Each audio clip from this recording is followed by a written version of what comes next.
Word up.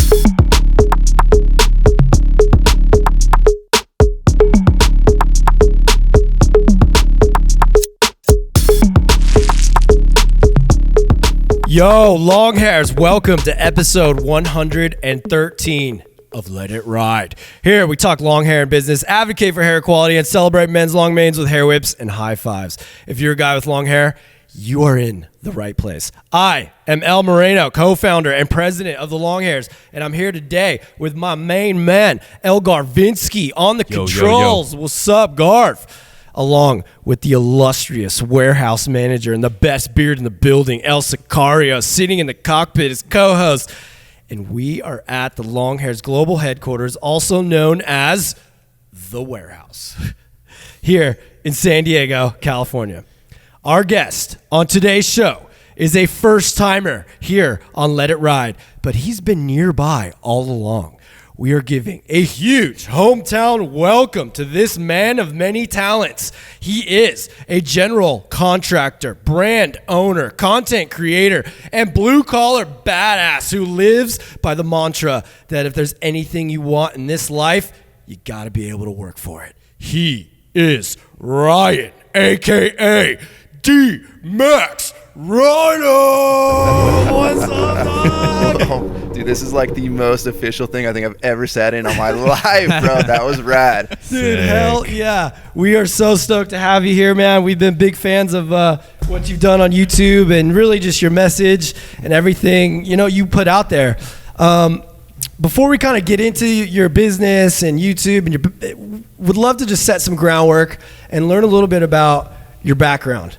Okay. Tell us what, where you started, right? You're a big blue collar advocate. Right. Where did that come from? So I grew up in a blue collar family. My dad is a concrete finisher and a mason. Yeah. My mom she's third generation dairy farmer. So it was always kind of one of those things. Like I've never not seen my parents bust their ass and work hard. And so that kind of growing up, that's your role model is, we never went without. My parents 12-hour plus days they worked, but that was kind of where I got my teeth wet, or is that even the right term? I don't even know if that's the right term, but whatever. Yeah, I cut my teeth on just seeing what the blue collar lifestyle is about, and maybe it's because that's all I knew, but that's definitely the route I wanted to kind of pursue in life. Yeah. So you went out of high school. You were a good student, right? You probably could have gone to any college that you really wanted to, but you decided not to. You decided to kind of follow the family footsteps, get into some work, use your hands. Yeah. You got into masonry, right? Yeah. So I was 4.0 honor student.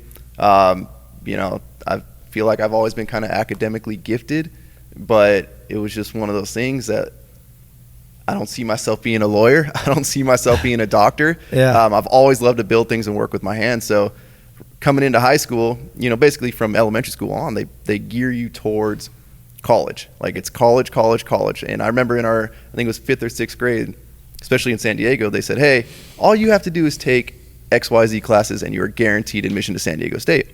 And I'm like, okay, that's great. Those are easy classes. Let's all sign up for that. And then as I got older and more into high school, I'm like, man, it seems like it's too easy to get into college. Yeah.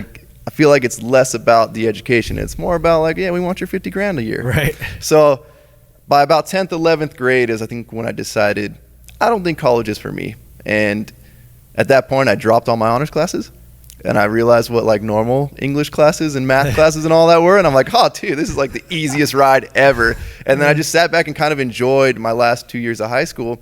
And then actually my senior year, being that, I had done all my classes I was supposed to do. If you took a college class at, Southwestern College right across the street, you were able to have 3 classes a year or a semester. Oh, really? Which means I'd be out of school at 10:30, 11. Yeah. And I'm like, all right, let me see how I can spin this into pretending I have a Southwestern class. I totally lied about it. I never had a class over there. And instead of going out, getting out of school early and going and hanging out with my buddies, I used that to actually go to work. Nice. So I would take 3 classes a day. I'd be out of school. And then I would go straight to the job site and I started working in construction, and that's kind of how that started. My parents were always, my dad used to tell me, go to school so you don't have to do this for a living. Yeah. And my mom was always cool. Either way I wanted to go, it didn't really matter. And so I kind of dropped on him one day that, you know, I don't think college is for me. I'd rather go work in construction. And it was never a fight. You know, it was, my sister went the opposite route. She went to a private college and, you know, got her crazy business degrees and all that. And it just, you know, we're two polar opposites. Dude, it's awesome. So you get some income coming in, you know, you're out there earning it. Oh yeah. When did the kind of transition from that to the YouTube get going? And then, cause kind of the YouTube stories seems interesting. So I've always been on YouTube since like 2006. I think YouTube was like conceived in 2005. So I've been on there from like the beginning, but it was never about making content for other people. And back then that wasn't even a thing. So I would just make videos of me and my buddies going to the desert, and then that was how I shared it with them. Yeah. So I never really saw YouTube as like this income stream as anything like that, because back then there was no money in it. But like before that, it was like the Instagram is what kind of got me into like being more social on media. Okay. Okay. So I had a girlfriend at the time who was like, oh, you need to make an Instagram so I can tag you in pictures. And I'm like, what do I need an Instagram for? I got Facebook. Like, I don't even use that. I don't need more distractions in my life. Yeah. So I begrudgingly made an Instagram, and all of a sudden I started seeing like, oh, there's companies on here, and like, oh, this truck parts company has parts on Instagram. They don't even show on their website. Like, I think websites might be outdated. And this was probably back, I don't even know, 2014 or something like that. So anyways, we broke up, and I made a completely different Instagram, and it was just kind of like truck based, because that was really the only reason I was on there. Yeah. And I didn't have any cool trucks or anything to show other than like me doing construction. So that's kind of where I coined like the hashtag work for it, because I was working for parts to be able to build this truck. Okay. And that's kind of what started like me being on social media. And then the YouTube channel kind of followed suit there probably about a year or two later. But it was just something I wanted to dabble in, like trying to be a vlogger. Yeah. And totally like sucked. So don't go back and watch my first videos because they're miserable. But you don't know till you try, you know. And I tried to do the construction stuff in the beginning, and I tried to kind of vlog a little bit of that, and it just went nowhere. And then I had a truck. I built my truck at the time, and I never really posted anything other than a couple of Instagram pictures on it. Yeah. And so it was never on the YouTube channel. I ended up getting hit by a drunk driver, and that truck got totaled. So I was starting to build a new truck, and I'm like, I wonder if YouTube will like care, you know, like let's put this new build out there, since I never filmed the other one, and it just blew up. And that's kind of how it all got started. Okay. So it was that point where the YouTube really started kicking off. Correct. Yeah. It was the truck that's sitting in here. Yeah. That build is what did it. Yeah. And in the meantime, you were still doing masonry, or you? Oh yeah, I was full time doing concrete and masonry, and just busting my butt every day. Dude, it's phenomenal, and literally worked for it. I mean, I don't know if you see how sunburned I am, but we were pouring concrete for 12 hours yesterday. So nice. It was the rough one yesterday. It was a little hot out. Yeah. It's been warm. Yeah. Dude, I think it's thank you for giving us the background. You're right. Like, there is such a culture of pushing for college. I feel like that is kind of shifting slightly, though. Absolutely. You know, there's a change in that, just with the debt and all the everything that's coming around. But one of your videos I was watching was like, you were talking about how just the opportunity that is there to get into this blue collar work and to really like set yourself up great financially early, right? Than like going to college and just getting in tons of freaking debt. Well, so you know, I think it's a very smart approach to take, and like just get out there and work. You could always do college if you want to down the road, like, but yeah, it's not the answer. Well, I'd rather do college later in life when I have some income. There you go. Because look at how many people get out. I mean, unless you're a doctor and a lawyer and you're making $100-something grand your first year, it's going to take you 10 years to pay back those student loans. It's gnarly. Yeah, so it's like, listen, I totally feel like that is a lifestyle for people, and it exists for a reason, and obviously you need it for certain careers and professions. And if that's you, totally on board. You know, there's doctors that wear work for it stuff, so feel free to hit up our website. But like, it's just two different lifestyles. But the blue collar lifestyle has been, I don't know if tarnish is the right word, but it's looked down upon. It's like, you know, people that look at a janitor and like, yeah, dude, that guy's a nobody. But it's like, good luck going through life without somebody that's sweeping up after you, you know, at big events or something like that. The world's going to fall apart. So I've always, growing up in that lifestyle and seeing my parents, my dad tried to buy my sister a dress one year, and he went to, I think it was Neiman Marcus or Nordstrom's, and he was wearing his jeans and his boots. He had just poured concrete that day, and they wouldn't let him in. And they said, oh, no, we're closing. And as he was walking away, they let the next people come in. Oh, wow. So it's like, you got to be kidding me, Yeah. He made enough money that day to buy a nice dress. Right. But because of the way he looked, they said, no, we don't want you in there, And I don't know if you guys have seen on my channel, but I tend to look a little homeless sometimes. And it's by design. Like, I don't want to sit here and be flashy. Like, I'd rather you judge me on who I am versus the way I look. So I'll never go buy a vehicle dressed to the nines. I'll take my biggest beater that I have to go buy it. And if you take me seriously, then I'll spend my money there versus having to show like I have the money. It's crazy, but that exists. So my goal with my YouTube channel is to show like, yeah, I have a couple of nice things, but I'm also, here's a video of me shoveling out a footing, that's full of mud. And I'm not ashamed to show that that's what it took to get to the nice stuff. I come from like I was fortunate enough, like you, to come from a family that was involved in masonry. I got to learn how to drive a forklift when I was like 8 years old. Our family was block manufacturers. We had actually got my name Lindsay from Lindsay Concrete Products in San Bernardino, which was our family business. Nice. So we would sell the block to the masons, So I've always been surrounded by masons, construction guys, and just I don't think in my life I have been around some of the just toughest dudes that there is. And something you said a second ago that really just like rings true across the board. It's like these are the guys that make everything around us go. Whether it's building a building or, like you said, sweeping up this or fixing a clogged pipes or laying new pipes or whatever. It's like the underappreciated jobs, but that really make our whole life so great. Yeah. Well, and to touch on kind of what you said earlier is, but there's so many, men out there that can't fix a toilet to where, I have buddies that their employees as plumbers, they own a plumbing company, their employees make well over $100,000 a year plus commission. Yeah. Mm-hmm. So there's always going to be some type of job that's too dirty that somebody doesn't want to do.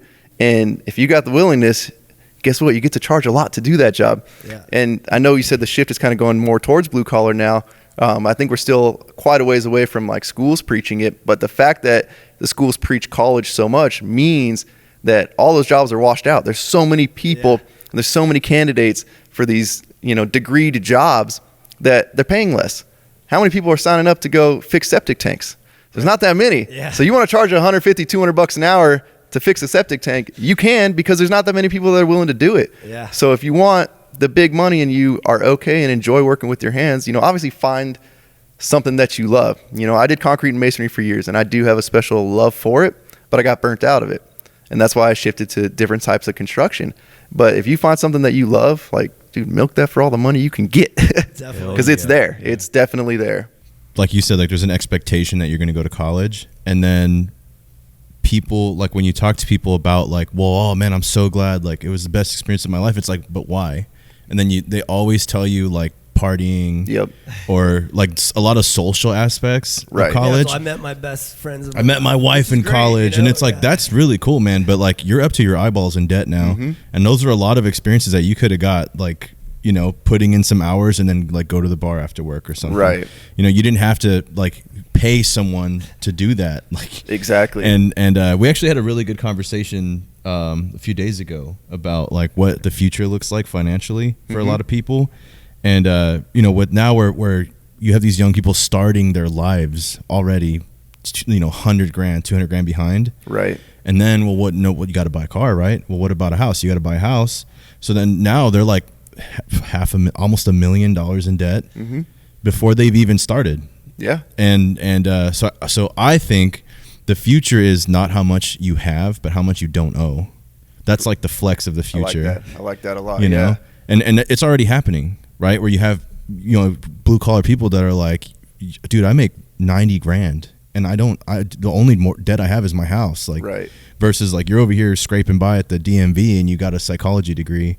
Oh yeah. And like, oh wow, dude, you're making $40 an hour. Like, great, but 2/3 of that goes to the bank, right, to pay your debts. And it's like, I see, especially like I'm one of like the older cousins in my very, very extensive Pacific Islander and Mexican family. Okay. So I see these like my younger cousins, and like now I have nieces and nephews and stuff that are going off to school.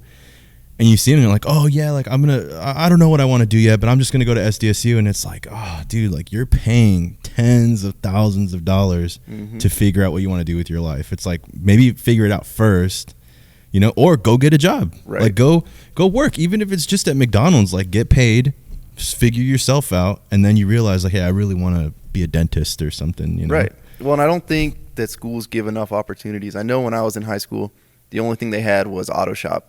And every year they were trying to get rid of auto shop. Yep. For whatever reason, the district's like, oh, we don't need this. And I'm like, no, like, I don't want to be a mechanic. Like, it's not for me, but I took it because I enjoy working with my hands. But there's guys that are in there that this is their only shot in life, is to be a mechanic. And they need that, and they'll do great at that. But if we take that out of schools, they're never going to have that experience to know this is what I want to do for a living. So I think schools by at least like 10th grade ought to have options for you to kind of try out. You need to start figuring this out sooner because, it's the same thing. You end up in college for 4 years. I'm sure it's a great party that I missed out on, and even then I didn't really miss out on it because my buddies went there. So, like, after work, everything happens at night anyway, So I can go after work. But, like, I feel like people either go for the party, which if you got rich parents, great, and they're paying for it, cool. You partied for 4 years, wasted your time. But at least you're not in debt, or you do it and you're in debt, which is a horrible decision. Like the amount of people that come out of college with like communications degrees.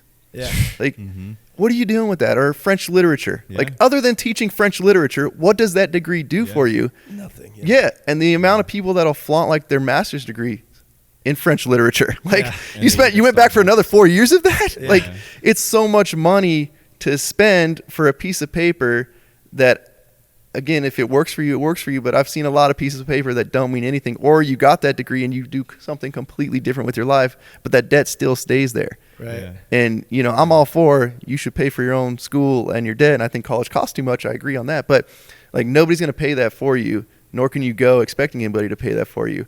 So you need to know, like, going in, and I get it at 18, it's hard to understand that, like, $200,000 doesn't just go away. That takes a lot of years to pay off. Yeah. But that's a house, not here, but, somewhere. That's a house, It's a down payment here. Yeah. And luckily, starting work in, like, 11th grade, I was able to save up money right out of high school. I just went full bore construction, busted my butt. 2008, 2009 happened. The housing market collapsed, but I had some money in the bank. So I bought a house. Yeah. And dude, huge. Yeah, huge while everybody else, right while everybody else is in like year 2 of college, again, wasting money. Like, I was already in a house building equity. Yeah. And it's just like, it's tough to preach to the people that are so into college. And again, like, I'm not anti-college, but like, nobody's preaching the other side. And that's what I've always wanted to do with my YouTube channel, is be that guy that can preach the other side. Yeah. And hey, there is another life. Like, let me lead by example, and I'm going to show you. I could have given up construction a long time ago. YouTube would fully support me. The Work For brand would fully support me. But that's not who I am. Like I said, I was pouring concrete for 12 hours yesterday. Not because I had to, but because I enjoy it, and I want to stay true to my roots, and I want to show people that, like, I'm not just all talk. Yeah. And it's all about authenticity, and I want to show you guys that, like, if I can do it, anybody can do it. I'm nothing special. In fact, there's probably people that work a lot harder than I do out there. Like, just go for it. You have to just go for it. Definitely. Dude, I love that, man. Just preaching that side. Like, there is no counter to, really promoting that blue collar work.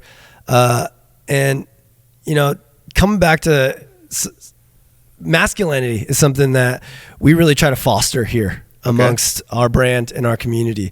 You had mentioned a while ago, just like how really masculinity has been under attack forever. And specifically when we look at like the blue collar work, it has kind of been like, why would you want to do that? You don't want to be a truck driver, like a truck driver, construction worker is like the worst job you could possibly have. But the thing that's amazing about it is there's an unlimited upward ceiling in some of these. Yeah, you got to start from the bottom and work your way up. Right. But you could then become a general contractor and have a massive firm, really, if you wanted to go that route. But that's getting away from where I'm trying to go here, but tying it back to the masculinity of it, I think that's something that's like harnessed in blue collar work. Like there's no getting around that. And sure, women can do some of these jobs as well, but it is very a masculine industry. Right. And there's a lot of men out there just need to get some of that. You know, I feel like it's one of the biggest things that's like lacking in our culture right now is just strong, badass men. Right. We've been attacked for so long, dude. Yeah. And, you know, you're very vocal about that in your YouTube videos Right. and stuff. So I know you probably got an opinion on it that I think would be important to hear. So like, what are some of your thoughts on, you know, how masculinity holds up in blue collar, but you know, what can we do as men to further promote it? It's tough, and I mean, you're definitely right. And what's crazy is I actually have like a lot of women that I know that are jumping into the trades, and it's like super rad. And I'm like, yeah, you know, girl power. But then at the same time, there is something inherently masculine about it, and I think that's what I like about it. I mean, you know, look at who looks the most masculine right now, sitting on the couch. It's the guy wearing the boots and the blue jeans. Like, there's just something about like there's something super manly about that, and like. There's no other feeling in the world than busting your ass all day and then getting home and being like, yeah, we did that. Like, we pulled that shit off today. And that's what I love about construction. And I'll never get past that. You know, we had a bunch of stuff go wrong on our concrete pour yesterday. But the fact that you get a bunch of dudes that nobody's sitting around complaining, nobody's like, oh, is there a way to write this up? Or, you know, somebody kind of come in and, you know, figure this out for us? Like, no, it's a bunch of dudes that like just brute force wise, we came together and we overcame it. Willpower. Yeah. And I mean, you know, you want to meet some pretty sketchy, badass dudes, you jump onto a construction crew, you know, and you'll see more face tats and neck tattoos. But these dudes are also like not 58-pound rappers, you know, like these dudes will snap you in half, but they're like the most wholesome, real dudes. Like it's the weirdest like thing to explain to anybody. Yeah, no, I mean, you hit the nail on the head, I think. And I think that there's definitely a lot of like socially constructed issues here where like you said, like it's not cool to be the fixer anymore. Like, right. You know, now it's like what people desire now is to be the person that can just like sign a check, like, yeah, here, fix my toilet. You know, oh, we need a new sink. Like, well, I'll call a guy for that. I can afford that. You know, and there's like that. Be the guy and take the money. Yeah, who knows how to fix this sink? Right? But like there is this like exquisite like satisfaction of like, oh shit, like the garbage disposal went out. Yeah, I'll just go buy a new one, and then we'll just put it in. You know, and like. Oh yeah, I fixed the whatever the other day, and like, oh look, actually it looks better now, you know? Yeah. And like that is so fulfilling. Like that's like self-efficacy. Oh yeah. And I think that there are people that they don't like, that doesn't appeal to them, and I don't see them as like being wrong. I just see them as like, well, like sure, I see the humanity in you. Like I'm not more or less than you are, but that's your tribe over there, right? And I'm going to associate with these type of people where like, I'm going to manifest my own destiny, and I'm just going to sit around and like fucking cry about it. Yeah. When something goes wrong, or like you have these people there's like a mental illness, and like they're always the victim of everything. 100. Like, you just hit on the nation's biggest problem right there. Yep. And it's like something that honestly doesn't even really affect you. Like, oh well, I need to take a day I'm going to take an emotional. Don't get me wrong. Like I've been. How about you guys took emotional day yesterday? Yeah. Solve the concrete. Yeah, and like we're gonna go cry under the tree while somebody fixes this for us. I totally believe in mental wellness, but like I think there's a misconception of what mental wellness is, right? Right. And it's like, you know what fucking cures depression, dude? Hard work. 100%. Not cure. Let me rephrase that. You know what can really help with depression or like feeling bad about or self-loathing? Like, dude, go dig a hole or something. Like, do some hard work. You know what? Like, clean the garage, bro. Like, do something. Make your space better, right? Right.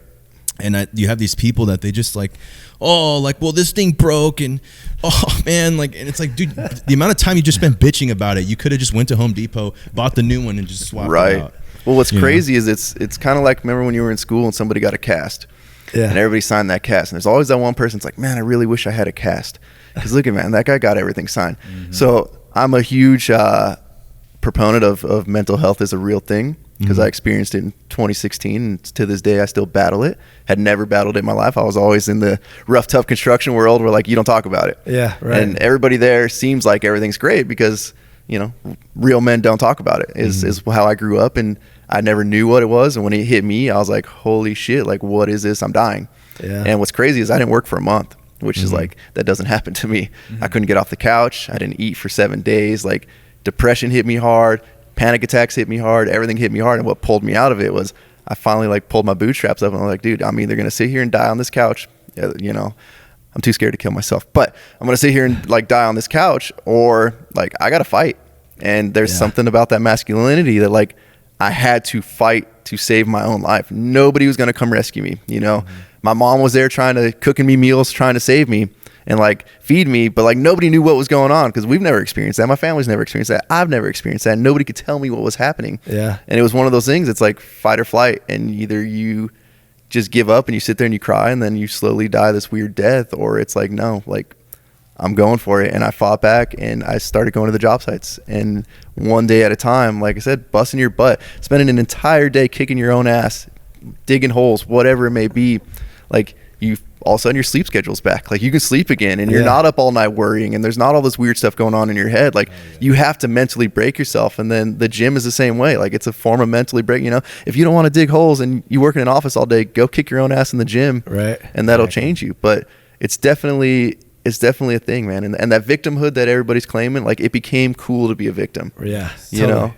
Yeah. It's the thing. Right. Like I'm not against, there's a lot of people out there that are in really dark places, and I totally get that. Yeah. But so many people try to glob onto that group to where it's like, well, he got all the attention because he did whatever, or, you know, he's going through something right now. And look at all the Instagram comments he's getting when he posts these like cryptic dark posts on Instagram. Right. I want that about too. How hard their life is or whatever. Yeah. It sucks for the real victims too. I hate that, bro. Because as somebody that has gone through it, when I see that stuff where it's cool to be depressed, you know what you didn't see me posting? How depressed I was on Instagram. Nobody knew other than like you were in my 3 immediate circle of people that knew I was going through it, because I'm not doing it for the whatever. And I never even talked about it for years, but I saw that there was that lack of people talking about it. So hopefully somebody else could see me talk about it and be like, hey man, I you know, you go through it every day still, but I beat it. Like I'm not dead, you know? So it's a real thing. And I think it does need to be talked about, but one of the cures is like, you got to fight. Like you got to have that willingness just to go kick life's ass, or it's going to kick your ass. Now, when you were in that dark place, did you have like a voice within that was kind of telling you like, hey, we need to do something, like we need to take this step? Like, was there something it took a while for that you had to listen to, like you found it and you started listening to it, or what? It was closer to like the end of me pulling out, is where I'd been dealing with it for like a solid month and a half. Like I said, didn't go to work, stayed on my couch all day, like would walk around the neighborhood like the old man, you know, like just like shuffling my feet. And at the like when it first started, I had no clue what was going on, and I'm just like slowly feel like I'm dying. And then towards the end I was like, dude, I can't give up. Like this ain't it. I got a lot of stuff I want to do in life. And that's when that inner voice was like, fight, just fight. And every day was a fight. And I would look back every day and be like, dude, remember like 2 days ago, I couldn't even go to the store without having a panic attack. And look, bro, like you went to the store 3 times this week and like you didn't even think about it. Little wins every day. And yeah, I mean, it's gotten me here. You know, I still have like weird anxiety. I used to never have a problem with airplanes. You can't get me on an airplane now. I went on the chairlift at the fair on Saturday. I almost had a panic attack. That one was weird, but little stuff that I used to always be able to do, I can't really do as much of now. But you still got to get out there and, you know, you re-gear your life a little bit. Yeah. There's definitely a lot of stock being put in people that like they don't want to fix it. They just want to sit there and bitch about it. And there's more clout in being like the victim now. Not to say that there aren't like actual victims, of course there are, but then you see the people that like the amount of like love and support and like honestly kind of like false praise that a lot of victims get. People are doing it because they get clout by like showing how supportive they are, right? Praying for you. Yeah, like thoughts and prayers, like, and it's like, oh great, dude. Yeah, the good thing you fucking tweeted at me, because like I feel so much better now. Exactly. And but then there's this thing that happens, and I think it's just in our nature as we are like these human creatures. Like we get so much praise for being the victim that you don't want it to end. Mm-hmm. That all of it, because if you fix it, like if you get out of this rut, or if you break free of like your oppression or whatever, then you won't get, like, no one's going to be sitting there like cheerleading you anymore. Right. And so you have these people that there's more stock in just being broken forever, like being the victim forever, and like, well, this society and this and that, or like, oh, I'm in so much fucking debt because of school, and like, well, dude, like, what are we gonna do about it? Right. Because if the answer is nothing, then I'm out. Like, I can't. But you know, if you need help, like, I can help you. But if you're not gonna help yourself, then I'm not gonna wipe your ass for you, man. There's this little Venn diagram. Everybody can Google it, and it's a chart, and it says, "Is there something wrong? Yes. Can you do anything about it? Yes. Then don't worry about it. Is there something wrong? No. Don't worry about it. Is there something wrong? Yes. Can you do anything about it? No. Then don't worry about it." Like, if you can fix it, fix it. If you can't fix it, move on. Yeah. Like, I've literally based my life on that Venn diagram. So like, it's a real thing, but it's, people don't want to fix it because there is such, like, I hate to say everybody's chasing social media clout. Like, I'm blessed to be where I'm at, to where I can post a picture and I get enough likes and comments to where I'm like, oh, I feel loved. And people chase that thinking it's real. It ain't real. Like, it's not the thoughts and prayers. Like, I don't think that many people are sitting down praying for you that night, you know, that your dog Scooter, you know, broke his leg. Like, I don't think that's happening, but people want that affirmation. Then people feel good giving that affirmation, and all it's doing is perpetuating it and making it worse, to where, everybody wants to be a victim. I mean, you got all these like weird rapper kids out there that are also like, oh, my life sucks, I'm so depressed, so I'm gonna rap about it. And then that became cool, and then that became like role models to these kids. And I don't understand it, man. Like, it's, I don't understand. And to me, the counter, I'm with you on that, like the whole rapper scene and all the drugs and everything, it's so gnarly. But the counter, like, to this whole victim stuff is, like, I do think you can share your wins, your big wins in life, the things that you like work for hard in silence, and when you achieve it, like, share that. Right. And you're going to get that same praise, like, but for actually accomplishing something fucking awesome, you know? But that's too hard. Right. But what I'm saying, that the solution, or like what you could do watching or listening right now, is just, if you ever have, like, share your win and watch what happens. If you feel compelled to like share something about how hard your life is, just hold that off. Like, go fix the problem, go accomplish the thing, go achieve it, something, share that, and then watch. It's 10x better. And then you're going to have some momentum. You're going to feel like, damn, I'm going to go on the next thing, and then the next thing. Exactly. And like, going back to what you said about how you pulled yourself out, like those small wins, building that momentum, then that builds the confidence. Now you got some more confidence, and now you're like, I could, you know, eventually get to a point where, like, now you're doing kind of things that where you were in your dark place weren't even seeming like possible, right? Right. But you didn't just go from dark to there. It was all those little steps up, and all of those are little wins to get to that point of like, dude, I'm freaking out of it here. Well, and then I think you get more validity that way when you come out with your full story at the end, which, like I said, when I was depressed and there was no like, yeah, man, skies were a little dark today, you know, here's me on the couch, you know, not moving again. Like, no, none of that got shared. Once I pulled my ass out of that and then decided, okay, I'm ready to talk about it. Like, I showed you guys that I survived it and I won. So same thing, like, don't show all the little struggles. Show once you've won, but then talk about what it took to get there. Totally. And you have so much more validity at that point. It's not just for clout. It's not just to get the praise or anything like that. You're showing, like, and I've always done it with my YouTube channels, I want to show you that you can too. Yeah. So you know, you see the rappers, you see everybody, it's all the flashy money, it's all this and that, and you don't see the backside with the drug addiction or whatever it may be, you know, the 14 babies mamas, or, you know, the fact that we're in court 6 times a week because we're getting sued or anything like that. You don't see any of that. It's all the flashy stuff. And nobody ever talks about that full story until somebody dies. And then you get the real story and you're like, oh man, that dude was really cool. Like, it sucks that we didn't know that at the time, or whatever it may be. But I wish more people would give the good side of the story versus, like, you just see like this perfectly, you know, propped up thing, like this is the greatest guy in the world, or this is the greatest lifestyle in the world, not knowing all the back end stuff that goes to it. And nobody's going to look for that. Yeah. Because you want to live in the like, oh, this is perfect, I wish I was like that. Totally. And man, the the validity you're talking about, that is at that point now, instead of people, you know, that you're going to get praised for, like, dude, that's so badass, you did that. But there's also going to be someone in there that you just inspire confidence in. Mm-hmm. And that's where you change someone else, you know, like, right. Oh man, he did all that, I'm going to do it, you know, and they start trying to get their wins going.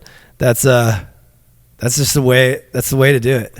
And that's one of the things, I don't know if you guys have seen, like, so I don't drink or do drugs or anything. It's just never been my thing. Mm-hmm. So I also don't shove that down people's throats. Like, listen, you live your life, I'm going to live my life. Sure. As long as you're not a crackhead showing up on my front door trying to kick in my door, like, I don't care what you do, you know, like, I'm going to live in my world. However, growing up, like, you look at the rock stars, you look at the rappers and all that stuff that we had as kids to look up to as role models. And there's not that many good people out there, you know, like right. The giant Uber celebrities that we had to look up to. So me as a kid coming up in high school, that, you know, I'd still go out to all the cool parties and all that, but I never drank and never did drugs. And I'd still hang out and I'd still have a good time, but I never had that role model that I could look up to that was also doing it but made it. Yeah. So kind of one of the things I want to do, and again, without shoving it down people's throats, but hopefully to be like that voice for one or two kids out there that, you know, hopefully thinks I'm cool enough to be like, hey, maybe, like, I don't have to. You know, I know all my friends are pressuring me and all that, right. But maybe I don't have to. Yeah. You know, and that's been one of my bigger, like, underlying goals that I don't really talk about that much, but I kind of slip it in there from time to time. It's phenomenal. With the channel, is to hopefully be that role model to somebody as well, because it just didn't exist for me at the time in terms of, like, celebrities or anything like that. Yeah. Mm-hmm. Yeah.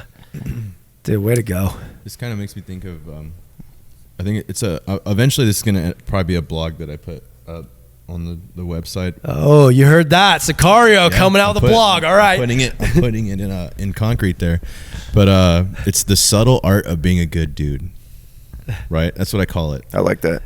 Where it's like you like now with the rise of the influencer and like Mr. Beast and like all these massive, I mean, you're pretty successful on YouTube yourself, and like people see these like micro idols is how I think of them. And they want to be that, like oh my God, I want to influence, I want to have 100,000 subscribers. And right. But to me, it's like, I think Jordan Peterson said, if you want to change the world, make your bed first. Right. Mm-hmm. And so how can, you know, I'm a man, I'm masculine, so I can only speak from my experience. So thinking about other men, it's like, how are you going to go and like be a leader or an influencer or otherwise have this like clout over other people when like you can't even be good to the people around you? Right. You know, like you can't feed someone, you can't provide them, you know, maybe it's emotional support, it could be financial support, it could be intellectual support. That's a big one. If you can't offer those three basic things to someone else, and it doesn't have to be all of them, but just you can't hit like one of those markers to the people immediately accessible to you, what the fuck are you doing being an influencer? Right. You know, like it's like these motivational speakers, but like their only success in life is being a motivational speaker. It's like, why would I listen to you, man? Yeah. That comes back to the authenticity, right? You had to have built something to really have I feel like a big impact. Or the people who are building stuff, look at those type of speakers like, dude, this guy, what's he saying? Usually, you can spot that stuff from a mile away. Yeah. And that's one thing I like about your just general presence. I don't want to call it brand because that just feels gross to say, especially in this day and age. His big mana. Yeah, but like your overall like presence online, you built the things first. Like you did good for yourself first. Right. And then it's like, okay, look at all this shit I did. And I'm not like some super genius. I didn't have like a trust fund. Right. You know? It's like, no, look, I built this. I worked for it. There you go. Yeah. You know? And then when someone watches that, it's like, oh shit, that's a nice house. Like, oh, look at that freaking truck, man. Like this dude has a ranch. Wow. And it's like, yeah, like I worked for it. Right. You know? And that to me is like the art of being a good dude. Right. And it's like, man, so I'm part Pacific Islander. And so my family comes from Guam. And like food is like huge. Like if someone comes to your house, like you have to feed them. Yeah. Or if vice versa, if you go to someone's house, like you're not leaving without eating something. And it's part of that is like I want to nourish you. Like I care about you. I want to feed you. I want to put more life, what we call mana, which is like life force. It's like I want to put more life force in you because I want you to keep happening, That's existing. Awesome. And so I think about that, not just with culinary, but like in any possible iteration. Like if, I'm going to hang out with my buddy later on today, and it's like, what can I do just to bring more joy in this guy's life? Like maybe it's just hangs. Like we're going to have cigars today. Yeah. And like, you know what, just spending a couple hours with my homie having cigars and, hey bro, how was work today? Right. Or someone calls me, hey dude, I need help moving my refrigerator. Like, dude, I'm there. Let's go. But and that's so missing right nowadays in society. Yeah. And so I think that there's this art of like practicing, like just being a fucking good dude. Mm-hmm. That it could be anything, like my elderly neighbor, hey, do you need your grass cut? Right. Like anything. Just and I tell people like, dude, as a man, like what? Sure, you're Mr. Tough Guy, like you're a protector, cool, but what else do you provide other than that? Right. Because I could buy a dog that can do the protecting, Yeah. Or like my buddy, Colt in the safe can help me with that too. Right. You know what I'm saying? So like, what do you provide other than just being a meathead? Right. And I think that a lot of men could benefit from that, of just like, okay, let me examine. That's something I've been doing a lot lately, is like kind of meditating on what kind of effect I have to the people around me. And so like literally I've texted people like, hey, do I like bring joy in your life? Or like, do you feel like you could count on me? Yeah. Stuff like that. And just and that kind of feedback is so important. And I feel like a lot of dudes are scared to know that. Oh, 100%. Scared of what the answer might be. Like, what if someone says no? And it's like, well, dog, then you got to look in the mirror and fix yourself. Well, and that's the problem, is somebody's going to hear that no and then be like, oh, that sucks. And then like just go about life the same freaking way they've been going about life. Oh, well, that means I'm a scumbag. It's like, no, you could fix it. Like, 100%. Yeah. And so I was like going, especially last night, like I was kind of going through your videos and stuff. I really love the what I do for a living one. Appreciate that. I know that's like one of your. I was a little early, so I should probably redo that one day. No, it was great, dude. Dude, it was dope great. though. You cover all the bases in that. Like, and that's what really made me think last night was like, this is like the art of being a good dude. Yeah. And like self-reliance. I like that. And if I could touch on that real quick, one of my things with like, they say it's lonely at the top. Like I've never wanted to like just be this shining star by myself. So all my buddies, all my homies in the group, if you got a business or an idea, like I've always tried to help them.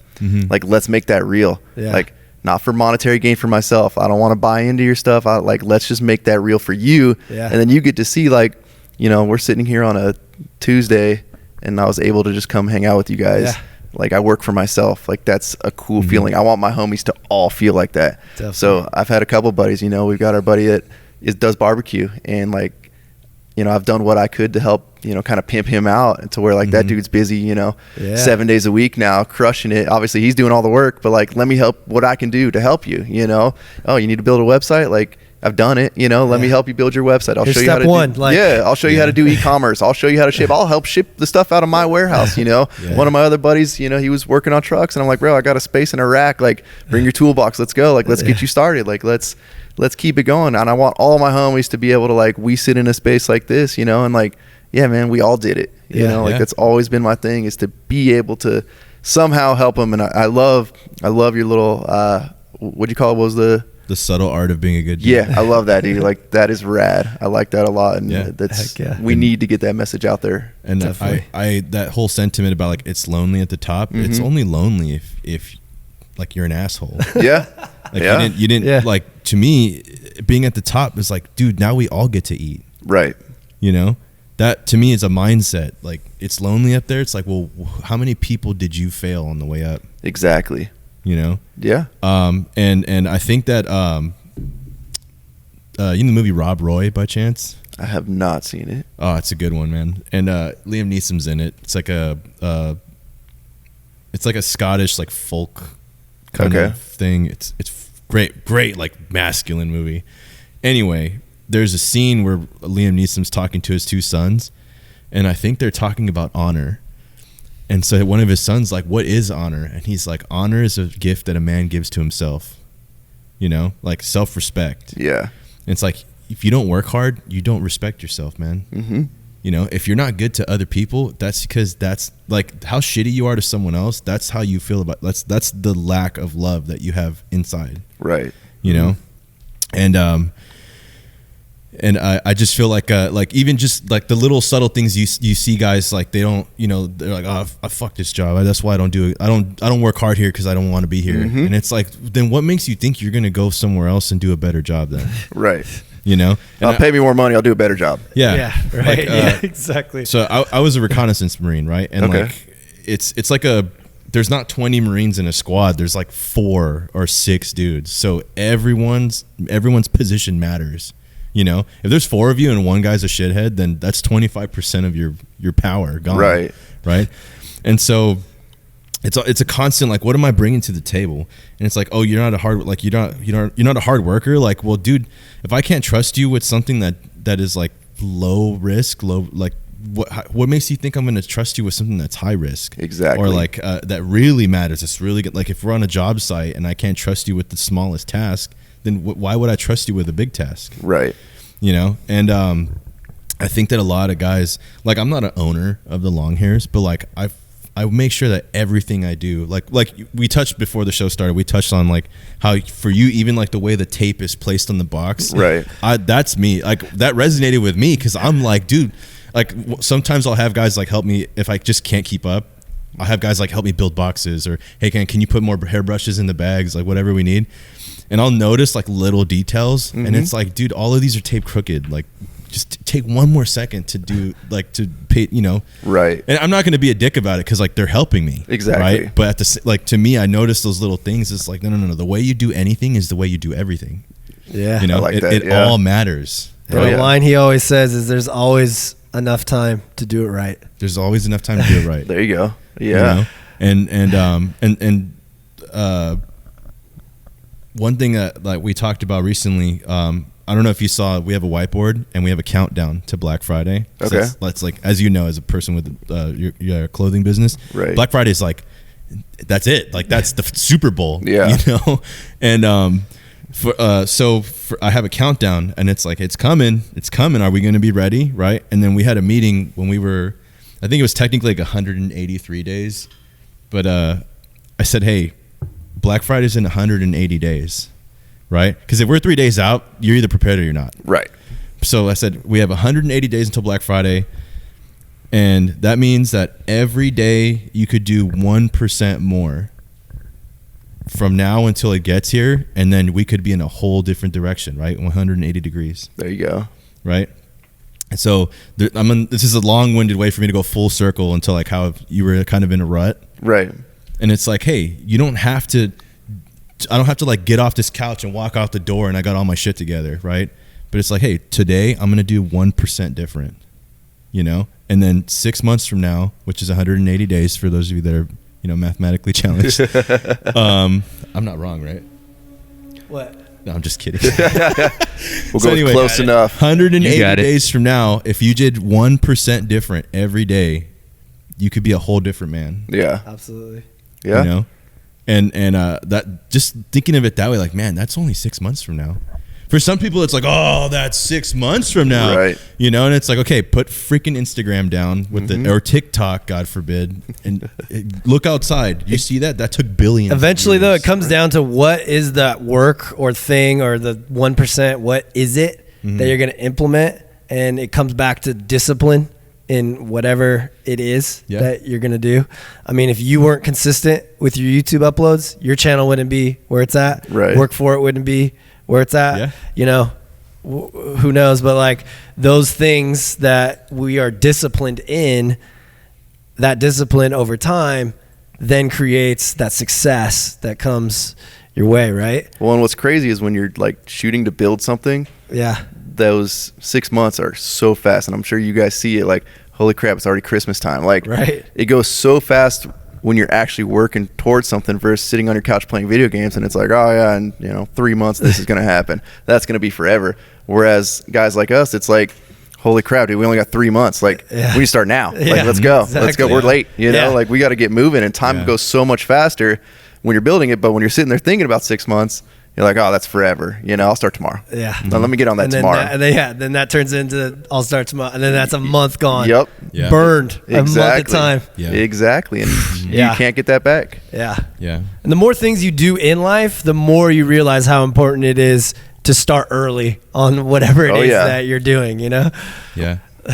And there's so many, I'm full of analogies, but it's like, okay, if there's a small fire in your kitchen, are you just, I'll wait till it's like a good size, and then I'll grab the extinguisher. Right. No, dude, like it's on fire. Like do it now. Yeah. It's such a right now it's a cup. Throw a cup of water on it and it's out. Well, that's like a thing. Well, that I like that a little bit because that's a like forced act. Like when you see that, it's like, shit, I got to do something about this right now. You know, like there's a fire. But like what you're talking about, you know, you got this thing that's 3 months out, and just like even the assumption that it's even gonna happen. The way you like, oh yeah, this thing's gonna happen in like 3 weeks or a month. I'll be ready, you know, I'll prep up a couple days before. Like, right, dude, you should be working up to it so that you're so ready when it comes versus trying to just whatever, slide through, sloppily get through it. Yep. And then you feel like crap after because you probably get your ass kicked. Oh, yeah. Yeah. Yeah. Oh, man. Dude, let's shift gears just a little bit. This is awesome. We're having a killer conversation, but got to just hit on the hair a little bit. I've always wondered this because you never talk too much on your YouTube or your Instagram about the hair. Yeah. You've had it forever now. It's been years, right? It's been about 6 years. Yeah. What's the hair story? That's a good question, man. So I've always had like short hair, right? Okay. High school, it was just, you know, a number 2 all over, which is probably like a sin in this place. But it was just like simple, easy. You know, I'm not like the most preppy dude that knows how to do hair. Like that's not me. And once I got out of high school, probably about like 20, 22, 23, I started letting my hair grow like to where it was kind of styleable. But every time I go to the barber, I'd be like, I don't know, do whatever you want. Like, I don't, you know, it's going to look good as I walk out of here, and then I'm not going to know how to do anything with it. Sure. Come like, back in 2 weeks. Yeah. I was like, okay, this is cool, but like, I don't know, like, what if I grew it out? You know, I've never had long hair in my life. My dad had long hair when he was younger, you know, it's like these old pictures of him, and I'm like, let me just try it, you know? And then it quickly turned into this like glorious flow that everybody loved, and I'm like, okay, like, you know, maybe they'll love it more when it's 6 inches longer than that, you know? Yeah. And I don't know, like I just ran with it. I guess I realized I had pretty nice hair, and I'm like super attached to it now. Like I've had nightmares of like deciding I was cutting it off, and it was instant regret. Dude, like, it's so in that funny. nightmare. Like, almost every guest we've had on here and we talk about hair or whatever, they all bring up the nightmare. Really? Thing. Like everyone has that nightmare. It's so weird. Yeah, it's a crazy thing, but I don't know, like you don't see me without a hat very often, just because like I can't stand it in my face. And you know, to the women out there that can do that every day, props to you guys, because I cannot. So, and even right now, like it's a little toasty in here, you know, having it down's a little warm with this neck sweater I got going on, but like it's a part of me now, you know, and I've learned to enjoy it, and I've learned to love it, and definitely it's you know, I think it's pretty nice. Yeah, we get a lot of just DMs, questions, and like that's what we're here for. Like that to me, that's like, oh, it's working. Like people trust us, you know? We found that missing part in the market for men. You know, was that no one's talking about being a dude with long hair. And we have quick tips, by the way, on the website. Yeah, y'all's, if you check that out. Yet. But you don't need to be a hair expert. All you need to know is the quick tips. And a very common question, or not question, but like a thing we get is like, like I don't know, I'm struggling. I kind of want to cut it. It's hot, or I'm in the awkward stage. It doesn't look good yet. And so I always tell people, okay, this is like that Venn diagram, right? It's like, okay, not even that, but it's like, think of it as a ratio. How many days does this hair bring me joy versus how many days on average do I want to cut it? Right. If you lean more towards like, no, I like it most days, then don't cut it. Yeah.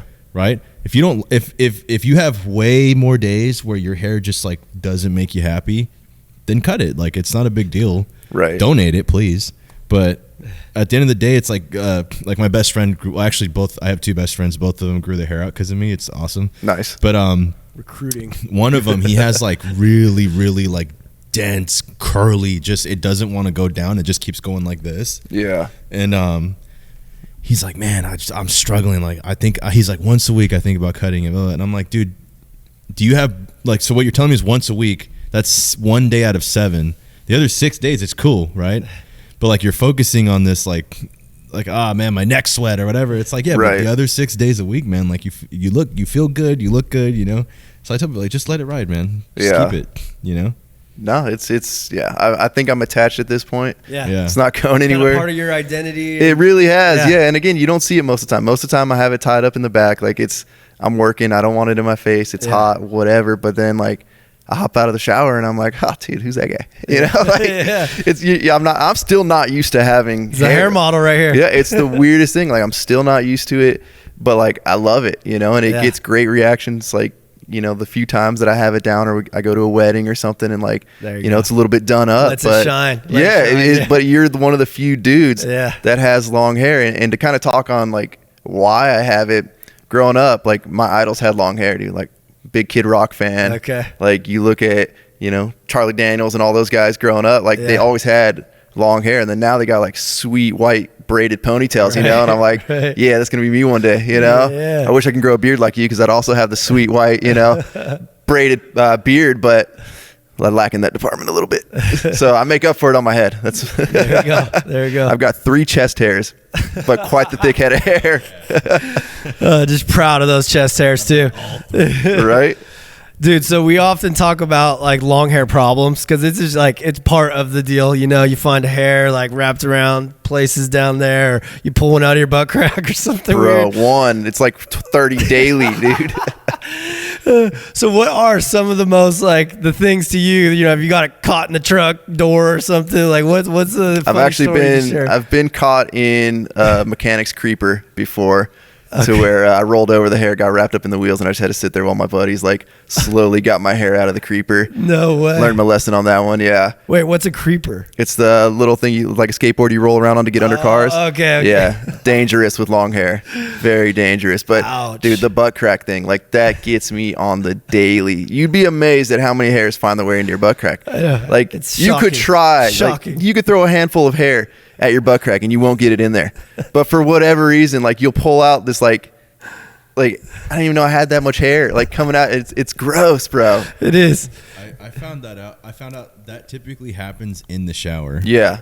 And then you get So they out of kinda the shower. store themselves Yeah. down in there. Yeah.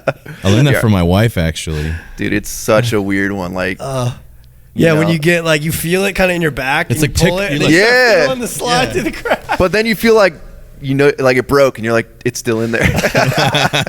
And you don't want to sit there digging for it, you know? Yeah. So like, all right, I'm just Yeah, gonna try to yeah. forget about Yeah. that for the rest of the day. I want to come back to this later. Or you go to the bathroom and you got to clean up and you're like, oh, where'd that go from? Like there's a Yeah. whole hairball down there. How is it working with concrete?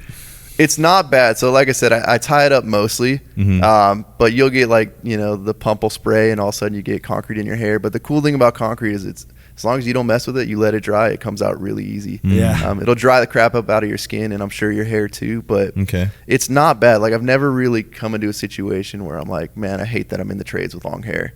Yeah. You can That- usually you know cover it up what? pretty good. Plus I wear a hat like 99% of the time. We should do like a guide for like Yeah. guys in the trades. That'd be great. This is what you do with like if you get motor oil, or this is what you could do if you get concrete. you Yeah, know, yeah, little yeah.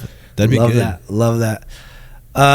Have you ever considered like cutting it? No, right? Kind of made that clear earlier. Yeah, like Yeah. there's okay. really, really hot days, but like he was saying, like you enjoy it way more days than you think Right, about cutting right. it. So anytime I've ever thought about cutting it, it's like the split second. It's like, don't be stupid. Like, Yeah, remember yeah. that nightmare you had where you regretted it instantly? Yeah, like right, that right. could be real life. So I trim it every 3 months. We take a couple inches off and then we thin it out. Yeah. It's quite the full head of hair. I actually just did it like 2 days ago. So I was a little upset. I Smart. lost- Just keeping it healthy, right? Yeah, but I lost a little bit of length, to show up in here. I feel like, I wanted to swing a little more length around on you guys. Yeah.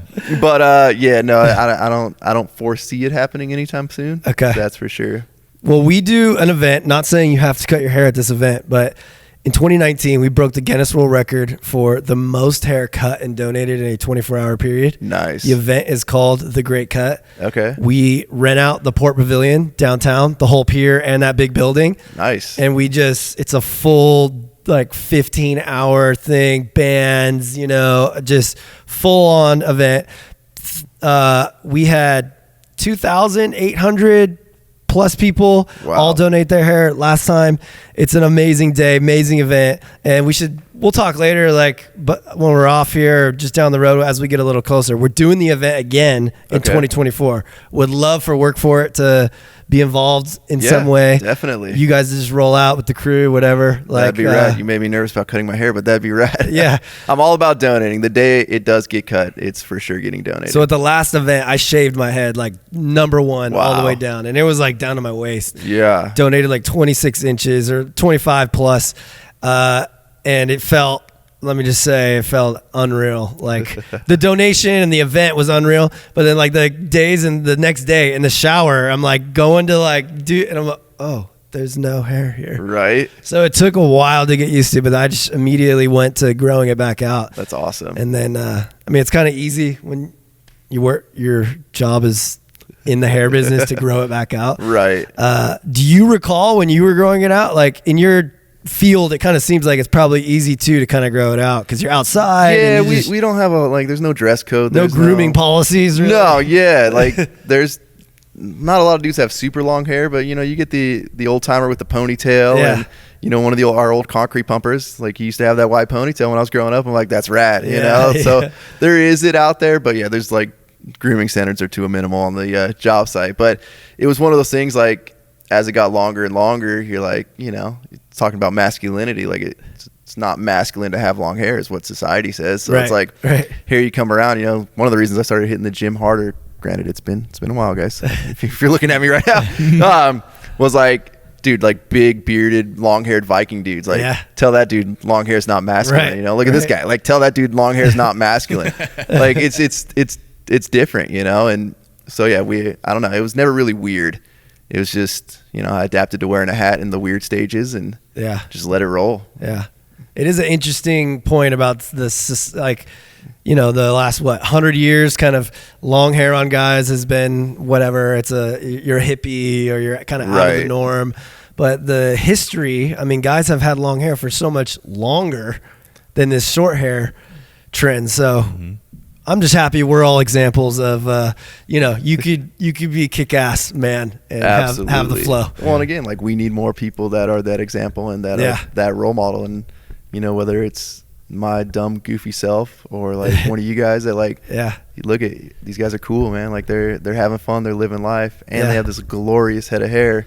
And what's kind of fun, like even talking about your own hair like that, right? Glorious head of hair. Dude. It kind of like going back to what you're talking about, like in the trades, it's like you don't talk about whatever thing. Like that would be something where you're probably not on the job talking about what shampoo, conditioner you use and how to brush it. And hey, dude, feel it, man. I use this new conditioner, But like, what's funny is that it really kind of it opens up that side of masculinity with guys was kind of a vulnerability thing. Right. Like, hey, be open to talk about this stuff. It's cool, man. Like we could talk about hair and it doesn't need to be weird. It's not, it's like how much can you open up about like all the chicks you hooked up with on the weekend? Right. Like it's so much more personal than the fact that you got long hair or like that you use, XYZ shampoo or whatever. It's a totally different thing. I will say though, like I'm super into like weird sayings and names and all that stuff, and like I'll pick up on like little things that were said, like in backwoods Appalachia, and like I'll refer to a nose as like a sniffer, like because some random dude did it once, and I'm like that's cool. As soon as I heard like the Longhairs, I'm like, dude, that's what's up. So we're like one of the dudes on the job site now, he like refers to me as a long hair, and I'm like, I love that, like I just love the fact that that's a thing. Like you guys knocked it out of the park. I'm like going like, yeah, dude, we're the Longhairs. Like, join the tribe. Let's go. And it absolutely just encapsulates the tribe, the community.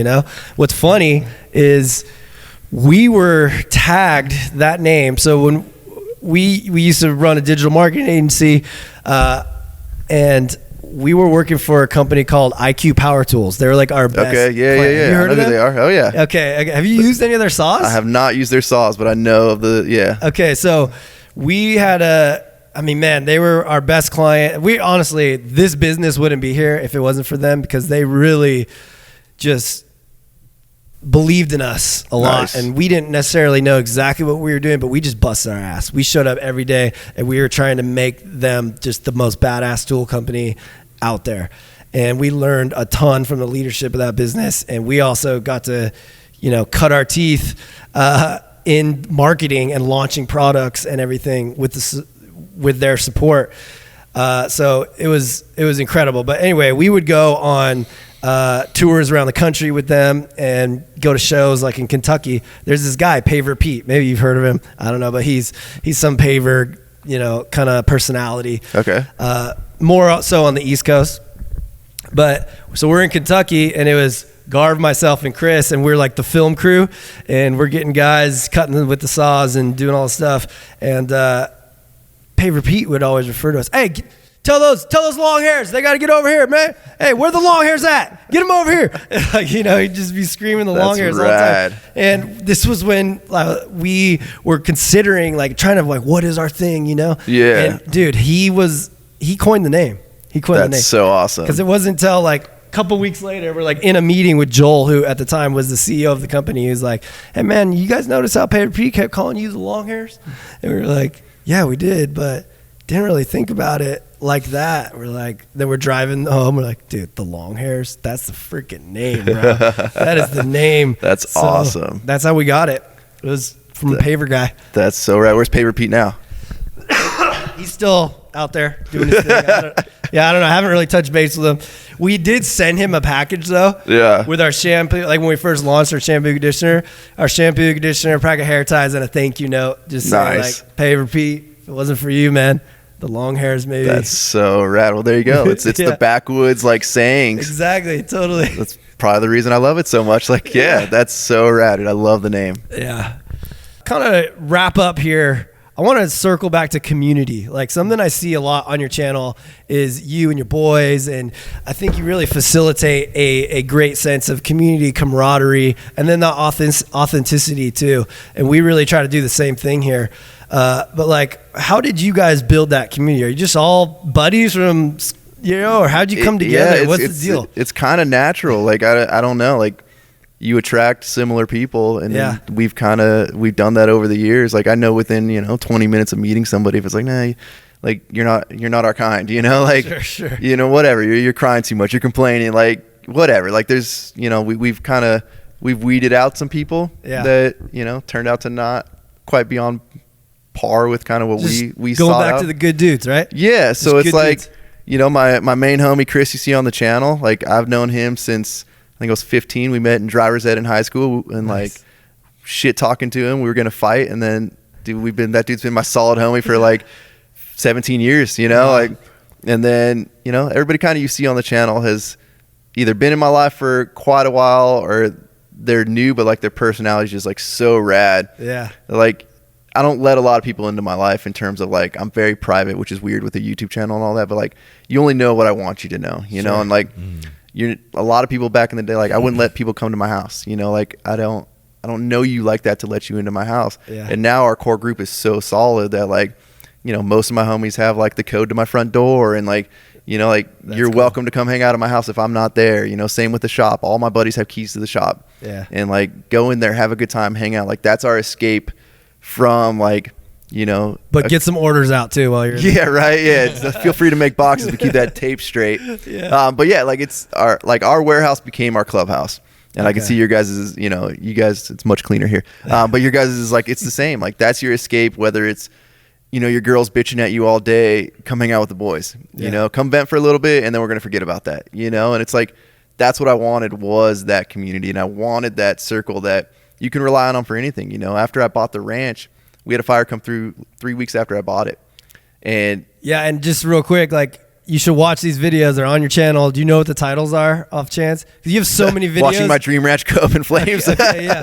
That is a fascinating series. I think you did 2 or 3 videos of that day. Those were intense. I went from never owning a ranch and land and knowing what the heck to do with it to being like, I've also never dealt with my, 3/4 of my property burning down and now either. My brand new spot is we're jumping into this head first. But that day, all my homies came out. Everybody like pitched in together. My buddies were going through the flames with horse trailers, like trying to get our animals out. Like, wow. And dudes that I kind of didn't really know that well at the time. And like, granted, we became real good friends after that. But like, it was that world to where I'm like, you know what, maybe I can rely on people. And it's not all like, I have to do everything myself. Like, let me open up my life a little bit more to these people and allow people in. And then it's kind of like running a business. Like you see, like, hire a production manager, hire a guy that can do all your art. And then it's like, oh, more stuff's getting done because I don't have to do 8 things. Yes. And we're being more productive and we're happier because I'm not stressing the crap out of myself trying to get all this stuff done. And so it's better. So that community is rad. Like, I wish all my buddies wanted to work for it, you know, but they're all working blue collar jobs. You know, well, my main buddy Chris, he works in construction. My buddy Zach's a mechanic. Like, my buddy Dedick is a mechanic in the Navy. Like, these guys are all core blue collar guys. So by the time we come together at the end of the day, it's like, now we're just hanging out as homies. You know, like, I don't expect anybody to work, but they all do jump in and help. And you know, it's a rad community. And I'm glad I finally opened my life up to like let people help me if that makes sense, or like we can be there for each other, and it's not all you have to do everything for yourself. Like, it's okay to call one of these dudes and be like, hey man, would you mind helping?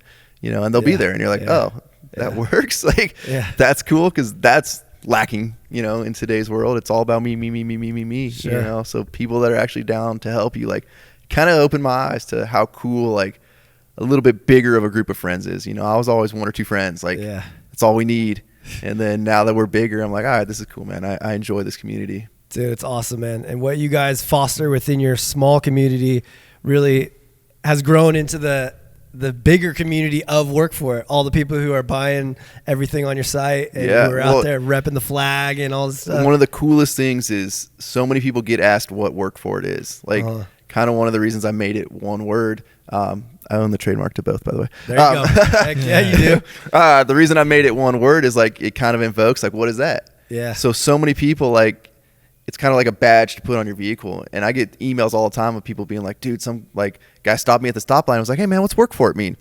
And to everybody it's different, you know, like you get to tell your story. Oh, you know, I'm a lineman, so it's, you know, it's blue collar and it's all about this, or whatever. You know, I work in a factory, and, you know, Work For It's kind of my lifestyle. Yeah. And it's like, people are so stoked to put it on their vehicles, which like makes me so stoked. Like, I used to get pictures of guys be like, oh man, you know, in Des Moines, I saw this truck with a Work For It sticker on it. And I'm like, I've never seen one, you know, like, and then now I start running into them in person, and I'm like, oh, that's so rad. And I'll like roll down the window, I'm like, oh, sick sticker. And the guy will be like, oh, cool, thanks. And I'm like, oh, you don't watch the channel, you just found the website. But that's cool. Like, it's cool that you don't buy it. Like, I never wanted it to be merch for my YouTube channel. Sure. Like, I don't want you just buying it because it's like, it's merch. Like, I'm not a band, I'm not anything. Like, I want the brand to stand on its own. Yeah. And it's all about blue collar. It's all about supporting blue collar. And that's my thing. Like, let it be its own thing. If you have no idea who the heck I am, but you buy Work For It stuff, like, that's so cool to me because the brand stood on its own. Hell yeah. And it wasn't me pimping it out on YouTube or Instagram or anything like that. You found it organically.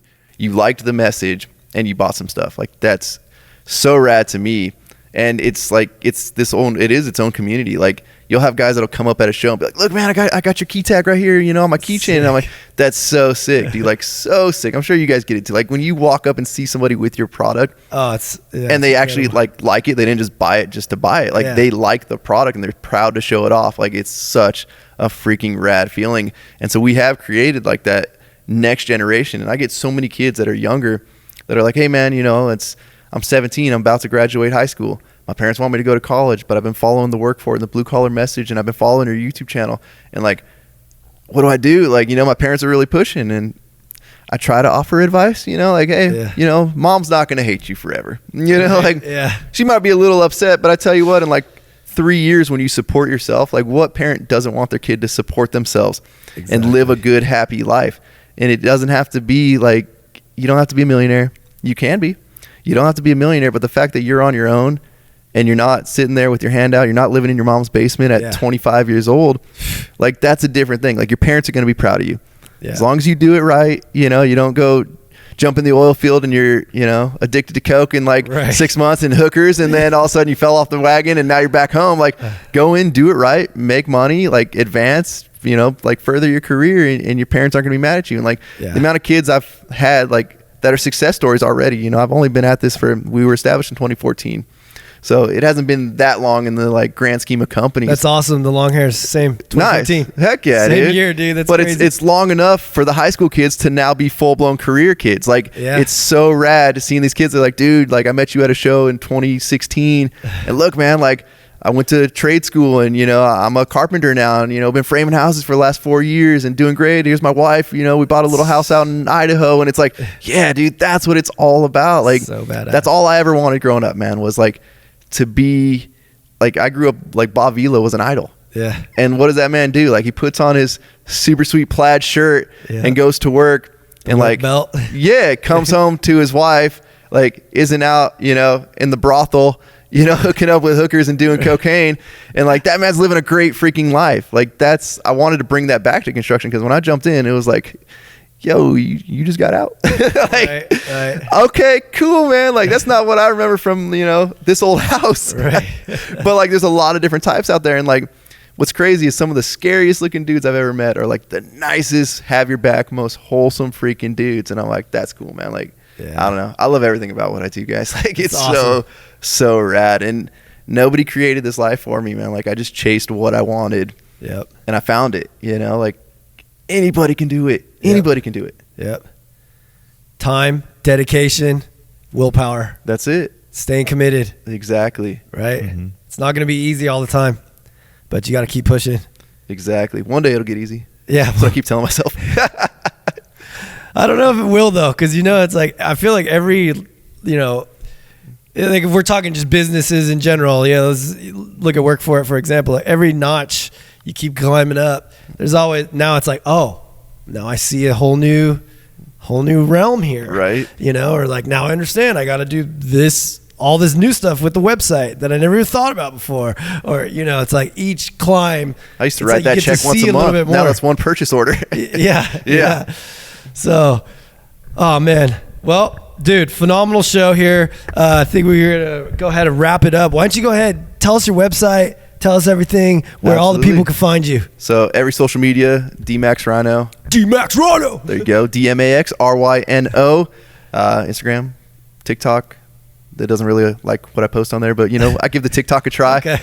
YouTube, DMAXRYNO, and then our website is workforitapparel.com. You know, get yourself decked out. Hell yeah, let's man. Restore pride in blue collar. Dude, thank you so much for sharing your story, sharing your mission. Love what you guys are doing at Work For It, and I hope we can do some kind of collab or something here in the future. Definitely the Great Cut. We'll talk about it a little bit more as we get closer. That event is happening in 2024. So you guys get ready now. Go to thegreatcut.us. Keep growing your hair out. We're going to need it to break our own Guinness World Record. Anything else, Sicario? No, man. Thanks for being here. I really love what you're about, dude. Like I come from a blue collar family, so I think it's huge. Appreciate that, really boys. huge. Hell yeah. This has been a blast, man. This has been great. Garv? All I gotta say is that there's plenty of opportunity out there still. We just gotta work for it. Yeah, baby. Love the plugs. Let's go. All right, guys. Till next time. See you.